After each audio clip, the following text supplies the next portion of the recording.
สวัสดีค่ะท่านผู้ชมมื้อนี้เอาบุญมาฝากเด้อสวัสดีปีใหม่สวัสดีปีใหม่ทุกผู้ทุกคนลาที่ปีเก่านะคะสวัสดีปีใหม่ขอให้มีชีวิตที่ใหม่สดใสไร้โลคาสุขภาพแข็งแรงสมปรารถนาในทุกสิ่งตลอดปี2569นี้นะคะและตลอดไปเด้อขอให้มีชีวิตที่ใหม่ๆคนที่เจ็บใกล้ก็ขอให้หายคนที่ยังไม่ประสบความสำเร็จในชีวิตก็ขอให้ประสบความสำเร็จในชีวิตนะคะขอให้สมปรารถนาในทุกสิ่งปรารถนาเอาด้วยแรงอธิษฐานเท่าค่ะ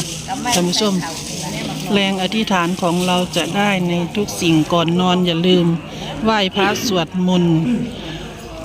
ไหว้พระจังใดบทใดกะอรหังสัมมาสัมพุทโธนี่แหละค่ะนะโมตัสสะนี่แหละนะโมตัสสะ3 จบอรหังสัมมาสัมพุทโธนะธรรมพุทธธรรมะสังฆะครบเท่านี้ละก็อาจจะปาหน้าเนาะศีลห้าสมทานศีลห้าเนาะก่อนนอนหรือจะสวดบทอื่นยันทุนอีหยังก็ได้สักกตวาก็ได้ผู้บ่ฮู้ก็สวดธรรมดาค่ะนะโม3 จบแล้วก็อรหังสัมมานะคะคนสวยอบตประจำหมู่บ้านนะอ้าวผัวเมียคู่นี้อยู่ด้วยกันทำบุญร่วมชาติตักบาตรร่วมขังโมทนาสาธุ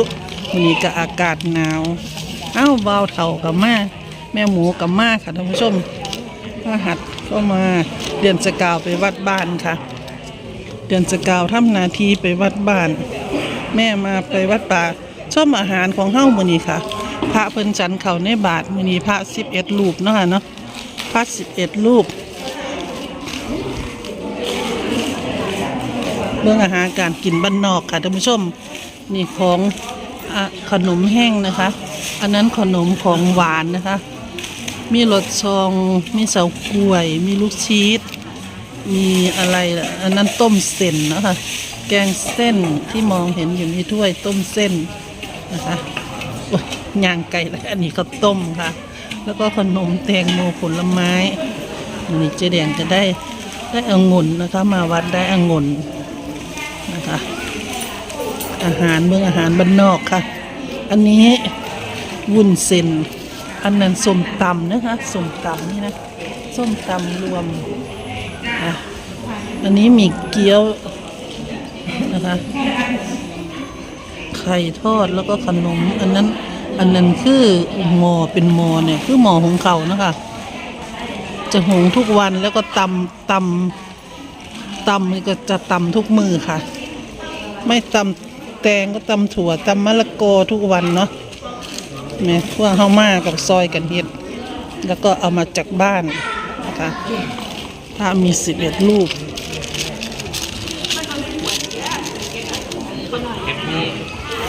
ก็ไปสวัสดีเบ้าเทาสวัสดีปีใหม่เบ้าเทาสวัสดีปีใหม่ค่ะสวัสดีปีใหม่ครับคุณแม่ครับสวัสดีค่ะขอให้มีความสุขความเจริญรุ่งเรืองในหน้าที่การงานคนเห็นคนรักคนชอบเป็นที่รักของเทวดาและมนุษย์ทั้งหลายขอบคุณครับคุณแม่สาธุสาธุร่างกายแข็งแรงนะคุณแม่เด้อสาธุขอบคุณค่ะด้วยคุณแม่สาธุ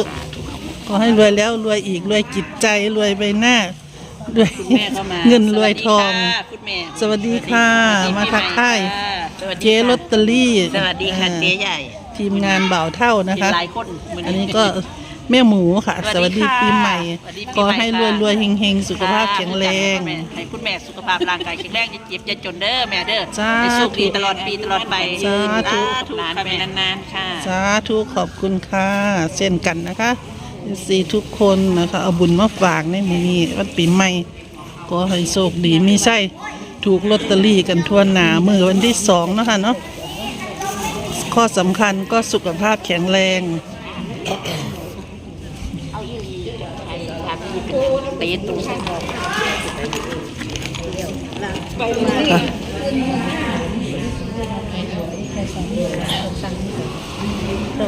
บรรยากาศในมื้อนี้นะคะเนาะ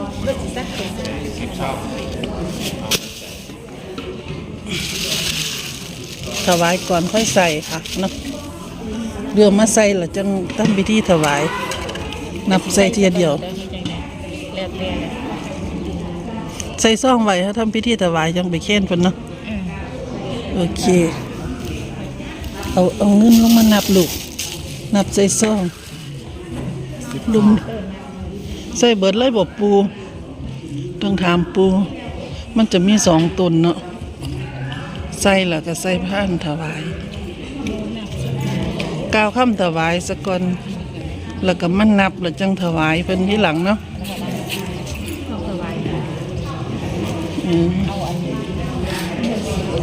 ค่ะ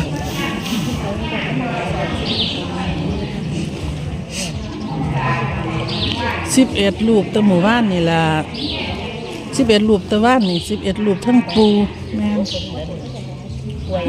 แม่น11ทั้งปูค่ะเอาท่านผู้ชมเอาบุญมาฝาก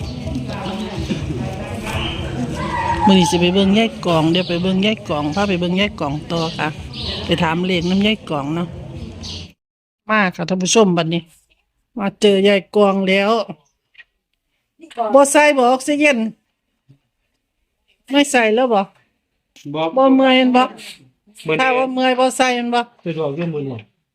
เหนื่อยอยู่ เยอะๆแต่ว่าสะดวกญาติพี่น้องว่าคุณว่าดีใจครับ มันอยู่มันคิดเดียวนั้นตำเป็ด เออ ได้สิยินมันตำ หายดีแล้วเนาะยังบ่ทันดีแม่นบ่บอก FC แน่ขอบคุณเพิ่นเป็นห่วงเพิ่นถามข่าวตลอด FC น่ะขอให้ยายกองหายไวๆเด้อเพิ่นว่าอืม ไปแล้วมีเก้าวัน ข้อนี่มีแต่แผลซึนบ่ พ่อเขาจอเส้นเลือดใหญ่นั่น อันละยัง เกียร์ ยังแต่แผลนบ่ เอ้านี่มันนั่นแล้วมันซ้ำไปเบิดซ้ำไปเบิดย่อบ่ได้ ซ้ำ มัน ไป เส้น เบิด เลือ เนาะ ดน้อยเส้นเลือดมันตีบ อ้วนหลายเส้นเลือดบ่มีฝังในคนบวม มา2คนเนาะ คนบวมมันหาเส้นเลือดบ่เจอ มาเป็นเดียวก็ถึงครับ ข้างๆ เศร้าแล้วล่ะปีใหม่ คันหมอหูจักโรคเนี่ยก็คือหายละ สิเรียกคนคุมมือนะติดต่อกัน8มื้อติดต่อ สรุปว่าเป็นหยังแน่ ไม่รู้จัก เอ็กซเรย์เบิ่งแต่ปอดเฮา อืม กันว่าเป็นริ่มหัวใจเป็นหัวใจเต้นเร็วกันว่ากินยาริ่มเลือดอันอีหยังหัวใจนี่สิต่อไปเป็นอัมพาตไอ้สันต้องกินเนาะไอ้สันจะเอายาไว้ให้ทั้งกินอีก เดี๋ยวพาไปโรงพยาบาลไหม เดียว เดี๋ยว ได้ พา กิน ไป เม็ด โรง หนึ พ ง ยาบาล ซ้ำเลยยาริ่มเลือด แล้วแต่อันเลือดเฮาคนหลายคนหน่อยว่าฟารินน่ะ เขาจะตรวจทุกเดือน แล้วถ้าอาการดีอีก3 เดือนจังไป มันได้อยู่ที่2.3ขึ้นไปค่า INR เม็ดหนึงกิน4เที่ยว บ่อันก็ถือว่าน้อยๆบ่เป็นไรของข่อยมัน2ไหมเขาให้กินเป็นมิลลิกรัม เป็นนิดเดียวเม็ดใหญ่ เป็นนิ่นน่ะ ฟันดีบ่มาบ้านเฮานะ ใจก็บ่ฟันอยู่ บ่ฟันนะ ฟันก็ถือ บ่ฟันกะทิ น้องก็ถึงว่า บ่ฟันกะทิ อันได้สิ่งฝันเดียวอันขึ้นมาเหมือนขึ้นบ้านเป็นกวนขึ้นมาแล้วข้าวอุ้มรอนเล็กหน่อยข้าตกพนักอุ้มเล็กหน่อยไปนะ อืม อันไปพรุ่งนี้ไปเรียน 41เนี่ยเด้มันออกลาวนั่นน่ะมื้อคืนนักขวัญถึก3ตัว นั่น คนไปหานักขวัญพอตู้เพิ่นบอกหา41หา14 ไปซื้อโต๊ะเถอะที่นี่ ฉัน จะมักตัวใด บ้านมันเป็นยังถูกเห็น ซื้อไว้ตัวใด โอ้ย15มาแล้ว 15 ตอนนี้15จังได๋ 19ซื้อหรือบ่